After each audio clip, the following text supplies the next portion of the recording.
Cek cek cek cek cek cek. Halo sobat nih, Megas lagi dah Shelang. Dan seperti biasa, yang mau bantuin bayar cicilan laptop bisa banget baca di deskripsi. Ataupun sekedar ngasih kopi, bisa banget lah baca di deskripsi. Dan yang lainnya juga tolong dibantu like dan juga komen aja. Dan hari ini panas betul.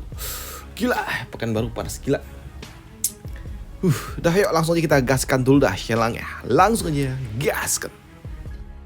Mereview sedikit dari part sebelumnya. Saat ini pergerakan pasukan keluarga Su, mereka mencoba untuk dapat mengepung kota BY, mencoba untuk dapat menghentikan pergerakan yang akan dilakukan oleh Zhang Jai. Dan untuk Kaisar di sudut lainnya, dia mendapatkan sebuah kabar kalau ternyata Shelang saat ini dia telah pergi dari kota BY dan dia pergi menuju tempat di mana Kerajaan Qian, dan dia memiliki sebuah rencana untuk menghancurkan Kerajaan Qian dengan total pasukan yang dia bawa cuma 200 orang dan musuh yang akan dia hadapi sebanyak 40.000, yang tentunya hal itu membuat Kaisar dia pun shock, bingung dengan apa yang coba dilakukan oleh Shelang, dan ini adalah misi yang mustahil hingga membuat Kaisar dia pun benar-benar marah dengan ini semua.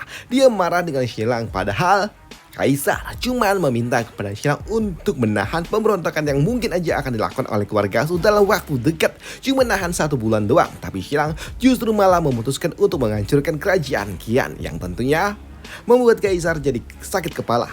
Dia tahu kalau Shelang memang luar biasa. Dia tahu kalau Shelang seperti pedang, hanya saja pedang terlalu tajam jika tidak digunakan dengan benar itu akan justru malah menyakiti dirimu. Ucap dari Kaisar yang sebenarnya dia takut jika Shelang kenapa-kenapa, karena yang dia hadapi itu bukan main-main, yang tentunya membuat Kaisar agak gimana gitu dengan Shelang.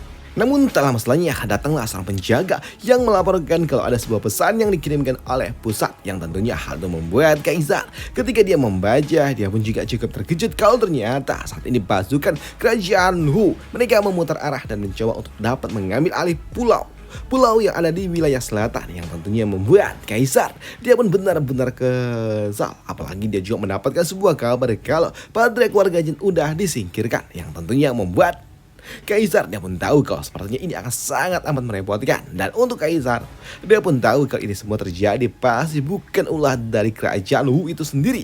Dia pasti mendapatkan sebuah dukungan yang cukup besar hingga membuat dirinya mengambil sudut lainnya, mengincar wilayah lain, yang membuat Kaisar dia pun tahu ini semua pasti ada hubungannya dengan Bang Yin Yuan. Dan untuk Kaisar dia juga mendapatkan sebuah kabar kalau ternyata Qiu Hao dia memutuskan untuk bergabung dengan Kerajaan Hu, memberontak Kerajaan Yue, yang tentunya membuat Kaisar dia pun benar-benar kesal dengan ini semua. Tapi jika dipikir-pikir, setidaknya ini malah menguntungkan diriku. Dan di sini Kaisar juga tahu kalau pemberontakan itu akan terjadi di wilayah kota Nuchao, yang tentunya akan menghadapi keluarga Jin sebagai benteng pertama kekaisaran Yue, yang membuat Kaisar dia berharap kalau keluarga Jin dapat meredam sedikit itu semua, pikir dari Kaisar. Dan ternyata memang di Laut Timur kini armada yang dimiliki oleh Kerajaan Wu mereka pun mulai datang mencoba untuk dapat mengambil wilayah itu, yang langsung dipimpin oleh salah satu kepala penjaga, kepala kapten terbaik ada di tempat ini. Dan di sini dia juga mendapatkan sebuah kabar kalau Padre keluarga Jin telah meninggal, dan untuk kota Nuchao paling tidak hanya dijaga oleh 5.000 pasukan, yang tentunya tanpa sebuah pemimpin kota Nuchao akan mudah untuk dapat ditaklukkan, pikir dari orang tua ini. Dengan begitu maka Kerajaan Wu akan sukses mengambil wilayah itu, pikir dari orang tua ini. Sedangkan di sisi lainnya di kota Nuchao saat ini keluarga Jin mereka tahu kalau mereka akan segera menghadapi sebuah pertempuran besar di mana mereka akan menghadapi Qiu Hao dan juga Kerajaan Wu. Namun sebelum strategi besar dimulai, di sini Patriark dia pun meminta kepada Mulan untuk bersedih karena dia sudah dikatakan meninggal. Jadi Patriark meminta kepada Mulan untuk terlihat bersedih, tapi untuk Mulan memang yang nggak bisa acting, membuatnya pun bingung bagaimana dia harus melakukannya karena bapaknya masih ada. Kenapa dia harus menganggap kalau udah nggak ada, yang tentunya membuatnya pun jadi nggak tahu harus gimana karena dia nggak pandai acting, hingga membuat di sini bawahan dari Shelang dia pun mengatakan kepada Mulan kalau sebenarnya Shelang telah tidur bersama dengan Putri Ningyan, udah tidur berkali-kali, bahkan mereka juga disergap dipergoki oleh Kaisar, yang membuat Mulan yang mendapatkan kabar kalau suaminya iciklik waduh sama seorang wanita lain, tentunya membuat Mulan dia pun kaget dan shock dan juga nangis. Dan inilah ekspresi yang dicari oleh bapaknya. Mulan harus terlihat bersedih, harus menangis karena telah kehilangan dirinya.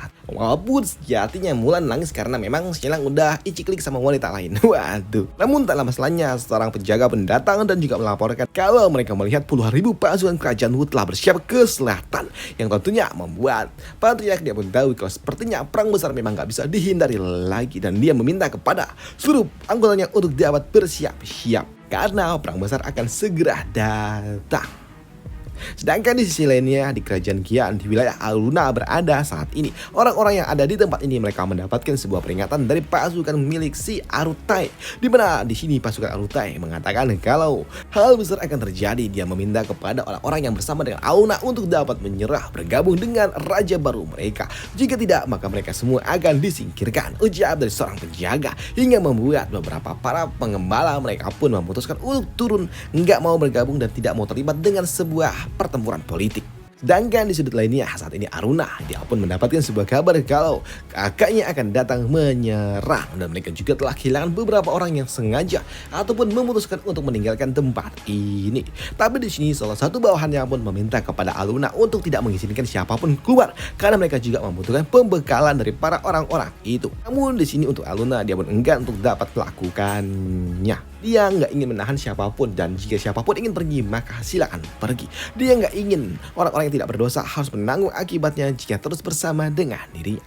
Si Aluna ini sebenarnya nggak pernah bersikap seperti ini. Dia biasanya bersikap barbar. Tapi setelah dia diselamatkan oleh Xialang dan dia juga mulai menyebarkan vaksin dari virus cacar membuat dirinya pun kembali berubah. Dia yang awalnya selalu barbar dan brutal, kini dia mulai menghargai kehidupan dari setiap orang. Jadi dia nggak akan menahan siapapun dan jika siapapun ingin bertahan di tempat ini maka silakan bertahan dan jika mereka tidak tahu dan tidak mau dan ingin pergi silakan pergi. Jadi Aluna nggak akan menahan siapapun di tempat ini. Bahkan Aluna secara terang-terangan dia pun mengumumkan kepada seluruh rakyatnya untuk mengambil sebuah keputusan. Jika mau pergi maka silakan pergi dan jika mau tetap di sini maka mereka akan menghadapi hal gila yang akan segera datang. Dan itu membuat para simpatisan dari Aluna pun yang telah diselamatkan oleh Aluna mereka semua rata-rata memutuskan untuk tetap bersama dengan ratu mereka. Yang membuat Aluna pun dia mendapatkan beberapa pasukan yang cukup kuat. Walaupun memang nggak sebanyak itu.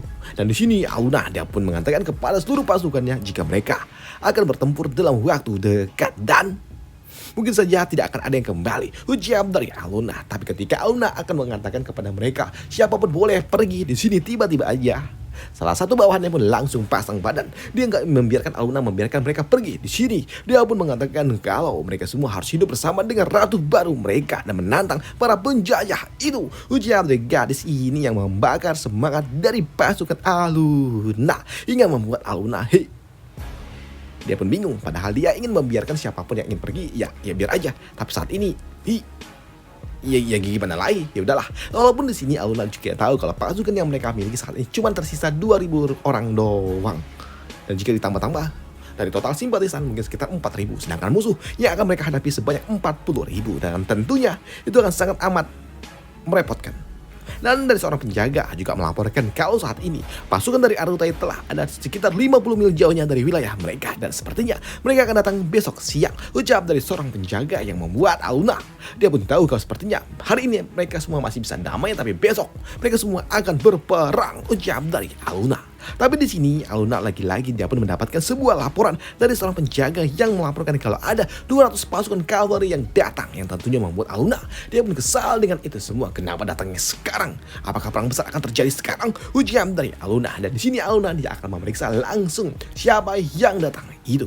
Tapi ketika dia datang dan melihat kalau ternyata itu adalah rombongan dari Xialang dan ada Dumi, membuatnya pun sungguh sangat senang dan dia pun langsung melompat ke arah Dumi dan langsung ditangkap, disambut oleh Dumi. Dan di sini mereka berdua langsung iciklik. Waduh, iciklik tepat di hadapan mereka semua di depan dari 200 pasukan itu yang tentunya membuat pemandangan edan pun terjadi tepat di hadapan dari mereka semua yang membuat Xialang meminta kepada kapten penjaga untuk segera membuat sebuah tirai hidup untuk tidak membiarkan orang-orang melihat ini semua. Mengerikan ucap dari Xialang. Dan setelahnya kini beberapa jam kemudian Aluna dan juga Dumi mereka pun selesai melakukannya. Dan untuk Dumi dia pun terus senyum-senyum saja dan dia mengatakan kalau dia agak sedikit malu-malu gimana hingga membuat Xialang pun berpikir kalau ternyata waduh Dumi aja bisa malu-malu. Waduh. Namun untuk Aluna, dia pun mengatakan kepada Xilang kalau dia mendapatkan sebuah rasa-rasa kayak nggak nyaman gitu, hingga membuatnya pun bertanya kepada Xilang apakah dia ini sedang bunting. Dan ketika Xilang dia memeriksa, lah iya bunting, ujar dari Xilang. Bahkan saat itu tubuhnya besar banget, itu baby baru 3 bulan, gede banget, yang membuat Xilang pun mengucapkan selamat kepada Aluna kalau dia akan menjadi seorang ibu. Tapi babynya terlalu gede, ucap dari Xilang, yang membuat Aluna cukup senang. Dan dia nggak masalah, semakin besar semakin baik, pikir dari Aluna. Walaupun tentunya nanti mengeluarkannya, waduh, repot, waduh. Namun di sini Aluna dia juga mengatakan apakah Xilang dia dapat membantu dirinya menyingkirkan saudaranya itu. Iya, ucap dari Xilang. Xilang mengatakan kalau dia dapat membantu menghancurkan pasukan dari Alutay. Puluhan ribu pasukan Alutay akan dihancurkan oleh Xilang dan akan mengangkat Aluna sebagai ratu baru mereka, yang tentunya membuat Aluna dia pun sempat terdiam karena dia nggak pernah berpikir untuk menjadi seorang pemimpin mutlak. Dia nggak ingin menjadi seorang ratu karena itu merepotkan, pikir dari Aluna. Namun di sini Xilang dia pun mengatakan kalau sejatinya nanti jika kerajaan Qian dan juga keluarga Su mereka bersatu hanya akan membutuhkan waktu sekitar kurang dari 10 tahun lah. Maka seluruh anggota keluarga Aru mereka semua akan disingkirkan dan digantikan oleh keluarga Su. Keluarga Su yang akan menguasai wilayah ini, ujar dari Xilang. Tapi untuk Aluna, dia nggak peduli dengan itu semua. Dia nggak peduli dengan kekacauan dan dia nggak peduli juga dengan tahta.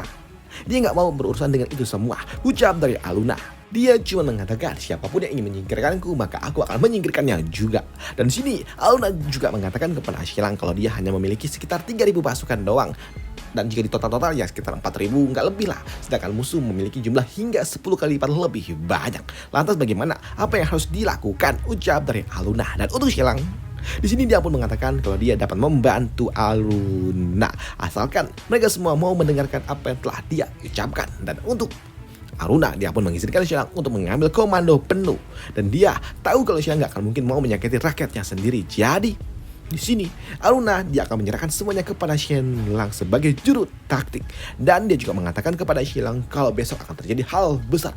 Jadi dia harus inciklik lagi sama Dumi, ucap dari Aluna, yang membuat Xilang ya ampun, bukan yang baru selesai, pikir dari Xilang. Waduh. Namun gerakan pasukan milik kerajaan Qian yang terus bergerak hingga pada malam hari membuat pasukan mereka juga udah tinggal sejarak 20 mil aja dari tempat di mana Aluna berada, dan hal besar akan terjadi dalam waktu dekat. Yang tentunya pertempuran besar akan terjadi besok. Akan kita bahas besok aja. Udah itu aja untuk part kali ini, dan sampai jumpa di part lanjutannya. Dan mungkin agak sedikit lebih pendek ya, karena nanti gue lanjutkan nanggung lagi perang abis. Waduh. Udah itu aja untuk part kali ini, dan sampai jumpa di part lanjutannya. Bye. Thank you.